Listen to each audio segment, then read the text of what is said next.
We have three major new updates about 3I Atlas, and honestly, each one seems more impossible than the last. First, Harvard scientist Avi Loeb just released calculations showing the weird Sunward tail seems to actually be thousands of fragments traveling together in a swarm. Second, new observations revealed the object is pulsing every 16 hours, but the source of that pulsing is supposedly completely wrong for a natural comet. And third, new scientific data just revealed that 3I Atlas is releasing different chemicals from opposite sides, like it has two completely different surfaces. In this video, I'll break down what is actually happening with 3I Atlas. But before we talk about the pulsing and the chemical anomalies, let's first cover Loeb's latest calculations. As you probably know, 3I Atlas has this tail that points toward the Sun. We call this an anti-tail, and we've been seeing it for months now. Anti-tails have been observed in a few comets, for example, Comet Arendt-Rowland in 1957 and Comet Hale-Bopp in 1997, so this is not completely new. But in those previous cases, we figured out the anti-tails were optical illusions. When scientists observed them from different angles, the geometry changed and the tails revealed to be actually pointing away from the Sun as expected. But with 3I Atlas, we've been watching this structure for months at different viewing geometries and different phases of the orbit, yet the structure stays there.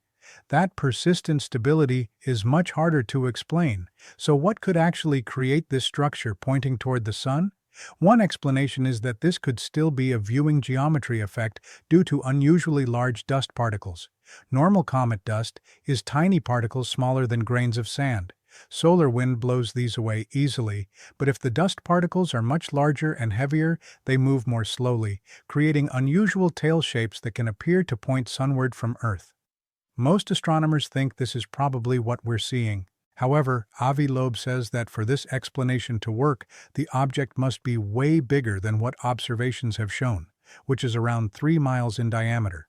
So, Loeb has proposed a completely different mathematical explanation based on precise orbital mechanics. But before we talk about that, I want to tell you about the 2-day live AI Mastermind training by OutSkill happening this Saturday and Sunday. Seats are limited, so grab yours now with the link in the description. Now you probably know that 3I Atlas is showing non-gravitational acceleration. The object is not following a pure gravitational path. Something is giving it a small extra push, usually from gas jetting off the surface like a tiny rocket. But here is where Loeb's hypothesis gets interesting. What if it is surrounded by a cloud of smaller fragments or debris? These fragments would be traveling through space alongside 3I Atlas, but if they are not producing jets themselves, they would follow pure gravity, no extra push, just the Sun pulling on them. 3I Atlas is getting nudged slightly away from the Sun by its jets, while the fragments are not. Even though this difference is tiny, it adds up. Loeb calculated that at 3I Atlas's current distance, the offset would be about 33,500 meters. When viewed from Earth, this would appear as about 0.7 arc-minutes of angular separation. The November images do show a sunward glow measuring close to 0.7 arc-minutes, so the math matches the observation. If there is a fragment cloud, its combined surface area could be much larger than the main nucleus. Imagine 1 trillion tiny fragments. Together, they weigh just 1,000th of the total mass, but they would have 100 times more total surface area. More surface area means more ice can turn into gas when heated by the Sun. This could explain why 3I Atlas appears so bright for its size and why it seems to be losing more mass than should be physically possible for one solid object. Now, this swarm hypothesis is just that, a hypothesis. Most scientists think the large dust particle explanation is more likely. The November 11th images showed the nucleus still appears to be intact, so if fragments exist, they would have to be very small. Let's talk about the second strange behavior, the most precise periodic pattern ever measured in a comet.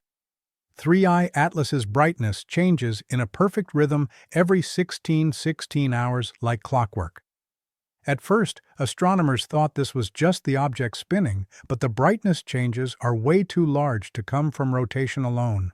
More than 90% of the light we see is coming from the coma, not the nucleus.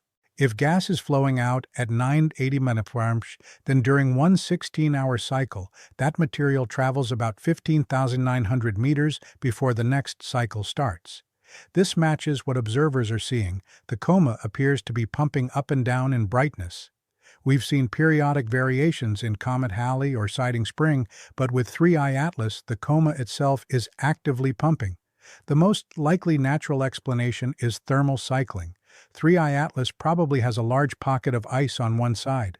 As it rotates every 16 hours, this pocket faces the sun, blasts out gas, and then rotates away. Avi Loeb has pointed out a way to test this.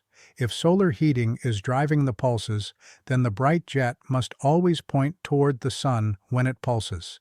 If the jet points in directions that have nothing to do with the sun's position, that would be harder to explain naturally.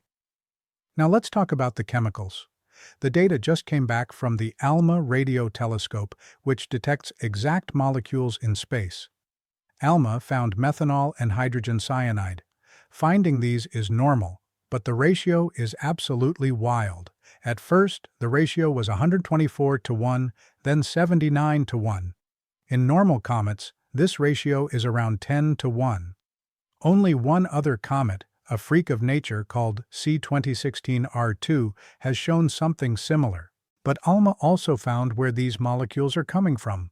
Methanol is concentrated on the sunward hemisphere, while hydrogen cyanide is concentrated on the side pointing away from the sun. We're not looking at a uniform ball of ice. One half has a completely different composition than the other. It's like someone took two totally different comets and glued them together. We've seen active regions before, but this is an entire hemisphere showing different chemistry. One theory is that it formed with different ice layers, but since comets spin, it's hard to see how one side would stay so different.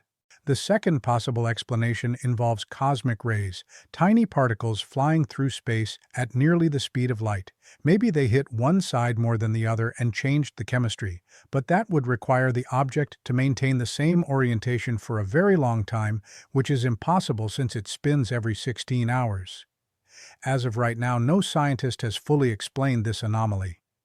Even though I disagree with Avi Loeb's theory about the object being technological, I respect him for actively trying to explore these anomalies.